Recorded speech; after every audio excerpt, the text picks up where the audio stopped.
Good morning, good day, and good evening. I am Dementinus, and this is my first video. This is going to be on how I went from Gold 4 to Diamond 4 in just 6 days after being hard stuck, meaning stuck at the rank of Gold, Silver, and Platinum for the last couple years. I have been playing this game since the beginning, but I have spent little time trying to grow as a player. And today, this video is going to be all the things that I learned when it came to aim and practice and what you can do each day to increase the most important part of your gameplay, which is your gunfighting and your practice ability so that you grow as quickly as you can to reach the goal that you want to. The first thing we need to understand is that aim is king when it comes to first-person shooter games.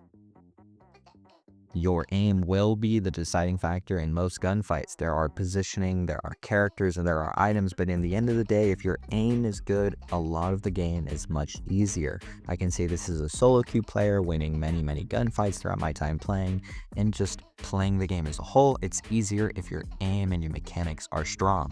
So this video will be showing you what my warm-up is and how I practice before my ranked sessions and before I go to bed so that I can become a better player. Now, we're going to be going to the firing range. To begin, we always start in the firing range. We don't skip this step. This is really important. This will manage our gun control, our practice with different guns, and our aim and smoothness as a whole. So, as we go to fire range, what's going on? We're going to just go ahead and run down to the guns. And the first thing we need to talk about is sensitivity. Because when everybody talks about sensitivity, they're always curious, what number should it be? What is DPI? What is sensitivity? And what do I need to do? Well, if you hit escape and go to your settings or just your menu button and then settings, if you're on console, you can see mouse sensitivity or controller look sensitivity for you. Now, we need to understand that this number that you're seeing is my favorite sensitivity. This does not have to do with pros or other players. This is what I like. Now, we're going to simply do a test to figure out if you need to increase, keep the same, or lower your sensitivity from where it's at. All you need to do is you're going to stand between these boxes right on this line. You're going to look forward. You're going to hold tab. You'll scroll down to where dummies are. You're going to make sure that they're at strafe constant. They're standing, and their movement speed is running. And all I want you to do is put your crosshair, the little middle thing on your screen, on the dummy and go back and forth and see how consistent you can keep it on the dummy. As you can see that I'm staying on the dummy most of the time. Now this is a lot of practice. Even if you're jumpy, if your aim is new, that is okay. Just do the best that you can. Now one thing we need to do is if we go to our settings and I go to the original 5 sensitivity the game starts with, this is very fast. You can see that first of all, I'm barely moving my hand and I'm jumping all over my screen. If I try to follow my target, I'm jumping behind him and then being stuck behind him because I'm worried about moving my hand. This is obvious that my sensitivity is way too high. So we go to our sensitivity and we lower this by a fraction of 5 and we go straight to 1. You'll notice that I'm still on my target. I'm still a little jumpy. So we can go ahead and lower it again. Some people will lower too low, so let's go all the way down to 0.3. You're going to notice that I'm struggling to keep up with my target and I'm almost just barely touching him and then falling behind. We can see that this is obviously too low of a sensitivity. It doesn't feel comfortable from my hand. So all we're going to do is let's go ahead and double it up to 0.6. And as you can see, I'm tracking my target, but I'm still a little jumpy. I'm getting stuck behind the target and then jumping on, and this is obviously still too low. So we're going to increase it by a smaller amount now. So let's go to 0.7. This is very close to my normal sensitivity, so you can see that I'm starting to become way smoother. Now I do have a lot of practice with this sensitivity, but in the end, it's all about hand-eye coordination when it comes to how well you stick on your target. So we're going to go back to my original sensitivity, and you're going to do this until you find your sensitivity. Then all I want you to do is standing in the same spot, track the target back 5 times, one cycle being him going left and then right, or wherever he starts, and you're just going to keep your crosshair on him as best you can. You can do more than 5 rounds, you can do less if you already feel warm. We're just trying to get our hands warm to the motion of the character and getting that speed marked in our head because enemies do move the same speed. They cannot do more than what you're watching right now. Yes, Octane Stems and Bangalore passive does increase the character's movement speed, but this is the general speed of most of your opponents. Now, after you're ready, you're going to walk and find the alternator. You can pick the R99 or the R301 if you like this, but we're going to go ahead and just grab the alternator because its recoil is very low. Now, one thing we need to understand is that recoil, if we shoot and don't aim anywhere, our gun is going to go up and back and forth. Different guns have different patterns. If I pick up the R99 and I shoot the gun, it's going to go up and then zigzag. But in the end, that is recoil, the gun moving away from us as we shoot. One thing I want you to notice, if I'm not pulling down and I'm only shooting and moving left, you can see that it almost smooths out and the gun is no longer moving side to side any more than my movement. This is called recoil smoothing. It happens naturally with every gun in the game.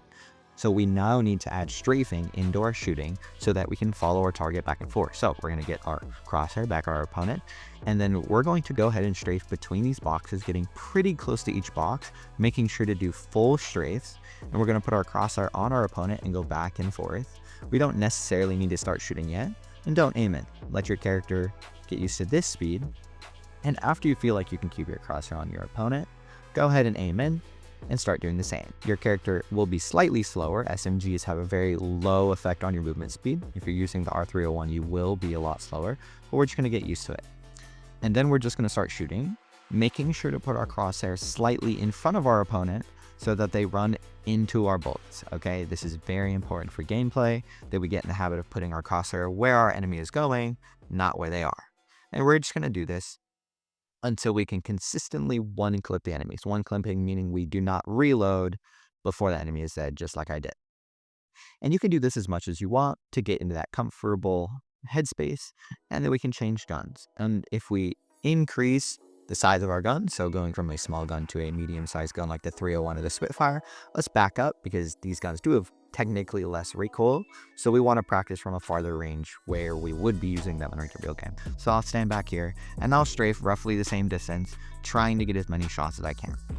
And all I want you to do is I want you to do this cycle with any two guns you choose. Now, I would prefer and I would suggest that you pick a weapon that is a auto fire weapon, meaning you can hold down and shoot repeatedly instead of a single target weapon like a sniper or a shotgun. Now, when we're done with this cycle, we're going to go over and grab the wingman, not the longbow. Please grab the wingman. And we're going to run back to our original spot. We're then going to just put our crosshair on the enemy's head, and we're going to follow their head now instead of their body.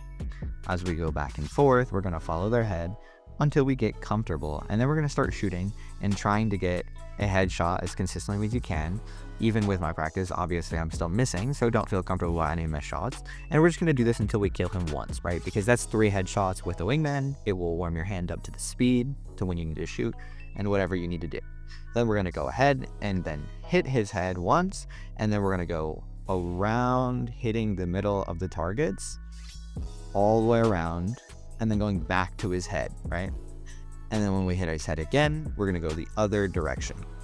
And we're going to do this for 5 cycles, trying our best to hit as many shots as we can, making sure to keep the cycle going. And if you have to reload, that's totally okay. I would suggest to practice without a mag because you may not have a mag in game, right? And we're just doing this to warm up our hands. And after you do all 5 of those sequences, you can start speeding up, see how fast you can go. But this is the 2 parts of the aiming practice I do every time I get on. Now, one thing to note is that you'll see that I wasn't moving when I was using the wingman. You should spend some time practicing shooting the wingman while moving, but that type of practice is already going to be a part of our alternator. And understand that we don't need to do it with the wingman because this part of our practice is already dealing with how well our crosshair is staying on our opponent. The only reason we actually do this part with the wingman is so our hand gets used to these quick jumping motions we call flicking, right? And that's all we're going to do. That is it for the training firing range.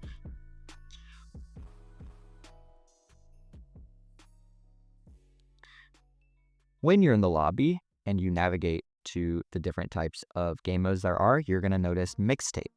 Mixtape is a game mode that's usually a team-based with some type of twist. Gun Run, being what's up right now for the next 8 minutes, is a little game mode where you try to go through every gun in the game, getting a kill, and then every time you get a kill, your gun changes. And we can just fight on repeat and die on repeat. And it's good. It doesn't affect our rank or our matchmake rating, and we can use it to practice.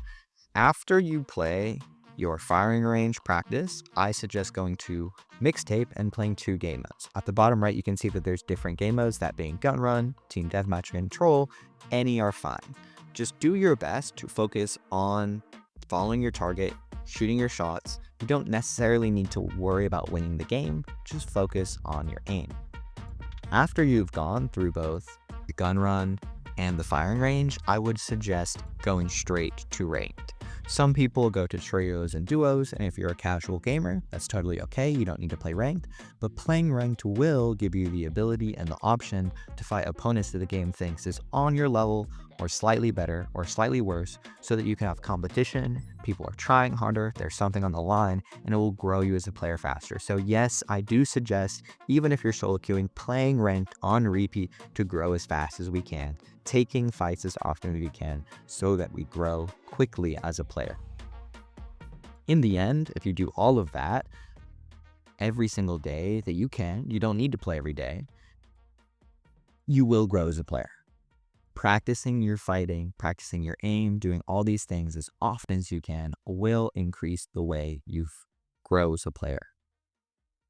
And you will learn better ways to practice. Maybe you'll learn things that you were bad at before that you're better at that you don't need to practice. Maybe you don't need to play as many games as Mixtape. Maybe you don't need to be in the firing range every day. But this is what I suggest doing until you feel comfortable with your aim as a whole. That should be when people jump over you and they're right next to you and they're far away. Doing these practices should help develop every area. Thank you so much. This was my first video. Please have any suggestions that I can change about it if my speech was inconsistent or anything like that. Thank you so much for listening.